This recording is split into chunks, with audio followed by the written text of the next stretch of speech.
Custom house থেকে একটি মোটামুটি বিশাল আকারে নিয়োগ দেওয়া হয়েছে অসংখ্য ক্যাটাগরিতে। এখানে অষ্টম থেকে যারা একেবারে মাস্টার্স কমপ্লিট রয়েছেন তারা সকল জেলার নারী পুরুষে কিন্তু আবেদন করতে পারবেন।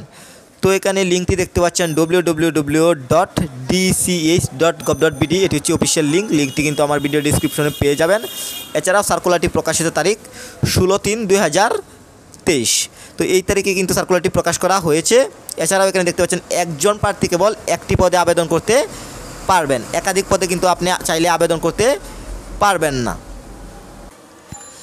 সার্কুলারটিতে একটি টেবল রয়েছে, ক্রমিক নং, পদের নাম ও বেতন স্কেল, পদের সংখ্যা, শিক্ষাগত যোগ্যতা এবং অন্যান্য যোগ্যতা। এছাড়াও যে সকল জেলার স্থায়ী বাসিন্দারা আবেদন করতে পারবেন। তো এখানে উল্লেখিত যে সকল জেলাগুলো দেখতে পাচ্ছেন, যেমন মানিকগঞ্জ, চাঁদপুর, ফেনী, জয়পুরহাট ও গাইবান্ধা জেলা ব্যতীত সকল জেলার নারী পুরুষে কিন্তু আবেদন করতে পারবেন। তবে সকল জেলার এতিম ও শারীরিক প্রতিবন্ধী প্রার্থীগণ আবেদন করতে পারবেন। তো প্রথমে আমরা 1 নম্বর ক্যাটাগরি দেখতে পাচ্ছি। একে রয়েছে পরিসংখ্যানে লোক নেওয়া হচ্ছে গ্রেড 12 অনুযায়ী, পদের সংখ্যা 1টি। তো এখানে আপনার শিক্ষাগত যোগ্যতা প্রয়োজন হবে গণিত, পরিসংখ্যান, অর্থনীতি বিষয়ে 2য় শ্রেণী স্নাতক সম্মান ডিগ্রি অথবা মাস্টার্স ডিগ্রি হলে কিন্তু আপনি আবেদন করতে পারছেন। এরপর 2 নম্বর ক্যাটাগরিতে রয়েছে সাতলিপিকার কাম কম্পিউটার অপারেটর, তো গ্রেড 13 অনুযায়ী, পদের সংখ্যা 2টি। তো এখানে আপনার অবশ্যই কিন্তু স্নাতক বা সমমানের ডিগ্রি হলে কিন্তু আপনি আবেদন করতে পারছেন। এছাড়াও কিন্তু কম্পিউটার চালানোর দক্ষতা অবশ্যই প্রয়োজন হবে। এরপর 3-এ দেখতে পাচ্ছেন উচ্চমান সহকারী, গ্রেড 14 অনুযায়ী, পদের সংখ্যা 2টি। তো এখানে আপনার স্নাতক বা সমমানের ডিগ্রি হলে কিন্তু আবেদন করতে পারছেন। এছাড়াও কম্পিউটার চালানোর দক্ষতা অবশ্যই প্রয়োজন হবে। এরপর 4-এ দেখতে পাচ্ছেন 60 মুদ্রাকরী কাম কম্পিউটার অপারেটরের লোক নেওয়া হচ্ছে, গ্রেড 14 অনুযায়ী, পদের সংখ্যা 2টি। তো এখানে আপনার যদি স্নাতক বা সমমানের ডিগ্রি হয় তাহলে কিন্তু আবেদন করতে পারছেন। এছাড়াও আমি আগেই বলেছি যে কম্পিউটার চালানোর দক্ষতা অবশ্যই লাগবে। আপনার যদি কম্পিউটার চালানোর দক্ষতা না থাকে বা আপনার যদি হাতের গতি না থাকে, আপনি আবেদন শুধু করতে যায় না, টাকাটা গচ্ছায় যাবে। এরপর দেখতে পাচ্ছেন এই 5-এ রয়েছে অফিস সহকারী কাম কম্পিউটার মুদ্রাকরী, তো গ্রেড 16 অনুযায়ী, পদের সংখ্যা 1টি। তো শিক্ষাগত যোগ্যতা এবং অন্যান্য যোগ্যতা দেখতে পাচ্ছেন। এখানে আপনি উচ্চ মাধ্যমিক সার্টিফিকেট মানে ইন্টার পাস হলে কিন্তু আবেদন করতে পারছেন। এছাড়া হালকা কম্পিউটার চালানোর দক্ষতা থাকলেই হবে, আবেদন করতে পারবেন, কোনো সমস্যা নেই। এরপর দেখতে পাচ্ছেন 6-এ রয়েছে গাড়ি চালক, গ্রেড 16 অনুযায়ী, পদের সংখ্যা 1টি। তো এখানে আপনার জুনিয়র স্কুল সার্টিফিকেট, আপনি 8ম শ্রেণী যদি পাস করে থাকেন আবেদন করতে পারবেন। তবে একটা বিষয় অবশ্যই নজর রাখতে হবে, যেমন হালকা গাড়ি চালানোর বৈধ হালকা ড্রাইভিং লাইসেন্স থাকতে হবে। আপনার যদি ড্রাইভিং লাইসেন্স না থাকে এখানে আবেদন করে কোনো লাভ নাই। এরপর দেখতে পাচ্ছেন 7-এ রয়েছে টেলিফোন অপারেটর, গ্রেড 16 অনুযায়ী, পদের সংখ্যা 1টি।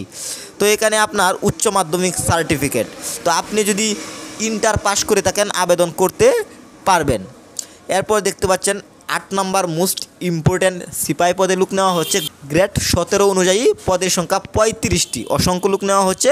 তো এখানে আপনার মাধ্যমিক স্কুল সার্টিফিকেট, আপনি যদি এসএসসি পাস করে থাকেন তাহলে কিন্তু আবেদন করতে পারছেন, কোনো সমস্যা নেই। তবে একটা বিষয় তো সমস্যা রয়েছেই, লক্ষ্য রাখতে হবে, যেমন উচ্চতা পুরুষ ন্যূনতম 5 ফুট 4 ইঞ্চি, মহিলা ন্যূনতম 5 ফুট 2 ইঞ্চি হতে হবে।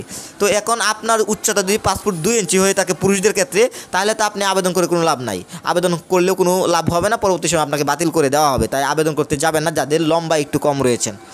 এরপর দেখতে পাচ্ছেন 9-এ রয়েছে ডেসপাচ রাইডার, তো গ্রেড 18 অনুযায়ী, পদের সংখ্যা 1টি। এখানে আপনি উচ্চ মাধ্যমিক স্কুল সার্টিফিকেট মানে আপনি যদি ইন্টার পাস করে থাকেন তাহলে কিন্তু আবেদন করতে পারছেন। এছাড়া এখানে বলা হচ্ছে মোটরসাইকেল চালানোয় বাংলাদেশের সড়ক পরিবহন কর্তৃক একটি বৈধ লাইসেন্স থাকতে হবে, যদি তাকে তবেই কেবল আবেদন করবেন, আদারওয়াইজ আবেদন করতে যাবেন না। 10-এ দেখতে পাচ্ছেন ডুপ্লিকেটিং মেশিনে অপারেটরের লোক নেওয়া হচ্ছে, গ্রেড 18 অনুযায়ী, পদের সংখ্যা 1টি। তো এখানে এসএসসি যদি পাস করে থাকেন তাহলে কিন্তু আবেদন করতে পারছেন। এরপর সর্বশেষ দেখতে পাচ্ছেন নিরাপত্তা প্রহরী, 11-তে রয়েছে 1টি পদে লোক নেওয়া হবে 8ম শ্রেণী পাস, আপনি 8ম শ্রেণী পাস হলেই কিন্তু আবেদন করতে পারছেন। তবে এখানে একটা বিষয় লক্ষ্য রাখার বিষয়, যেমন ঢাকা, গাজীপুর, মুন্সিগঞ্জ, মাদারীপুর, নোয়াখালী, নওগাঁ, বরগুনা জেলা ব্যতীত সকল জেলা নারী পুরুষে কিন্তু আবেদন করতে পারছেন।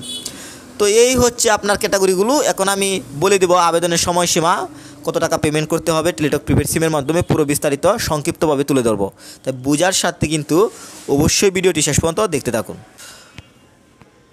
আবেদনটি কিন্তু অবশ্যই আপনাকে অনলাইনের মাধ্যমে করতে হবে। তো এখানে যে লিঙ্কটি দেখতে পাচ্ছেন dch.tel.com.bd, এই লিঙ্কের মাধ্যমে আবেদনটি করতে হবে। আবেদনের লিঙ্ক আমার ভিডিও ডিসক্রিপশনে দিয়ে দিব, আপনারা সরাসরি প্রবেশ করেও কিন্তু আবেদনটি করে নিতে পারবেন। এছাড়াও আমি একটা বিষয় নোটিশ করতে চাই, আপনি যদি আমার মাধ্যমে আবেদন করতে চান তাহলে স্ক্রিনে দেওয়া নাম্বারে আমার সাথে যোগাযোগ করবেন, অবশ্যই কিন্তু আবেদন করতে পারবেন বিশ্বাসের সাথে।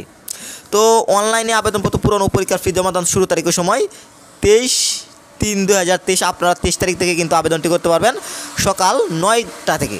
এরপর আবেদনের জমাদানের শেষ তারিখের সময় 12/4/2023 বিকাল 4 ঘটিকার মধ্যে কিন্তু আবেদন করে শেষ করতে হবে। তো এখন আমি বলে দেবো যে এই সার্কুলারটিতে ক্যাটাগরি ওয়াইজ আবেদন করতে কত টাকা পেমেন্ট করতে হবে অনলাইনের মাধ্যমে। তো এখানে দেখতে পাচ্ছেন 1 নং ক্রমিক পদবীর জন্য আবেদন ফি 300 টাকা এবং 2 থেকে 7 নং ক্রমিকদের জন্য 200 টাকা এবং 8 থেকে 11 নং ক্রমিকের জন্য 100 টাকা টেলিটক প্রিপেড সিমের মাধ্যমে পেমেন্ট করতে হবে। তো SMS পাঠানোর ঠিকানা প্রথম SMS এবং দ্বিতীয় SMS দেখতে পাচ্ছেন। আপনি যদি না পারেন চিন্তার কিছু নেই, কেননা ভিডিও ডিসক্রিপশনে একটি ভিডিও থাকবে, ভিডিওটি দেখে কিন্তু আপনি কীভাবে SMS করে টাকা পেড করতে হয় শিখে নিতে পারবেন।